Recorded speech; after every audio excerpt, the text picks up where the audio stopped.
عظیم استغفر اللہ، یہ تسبیح 100 بار پڑھیں، اس کے بعد فرض نماز پڑھیں اور دعا مانگیں۔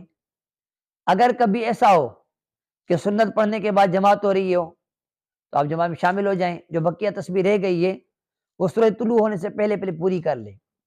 اس کو پابندی سے آپ کریں، انشاءاللہ تبارک و تعالیٰ رزق میں تنگی آپ کو کبھی بھی نہیں ہوگی۔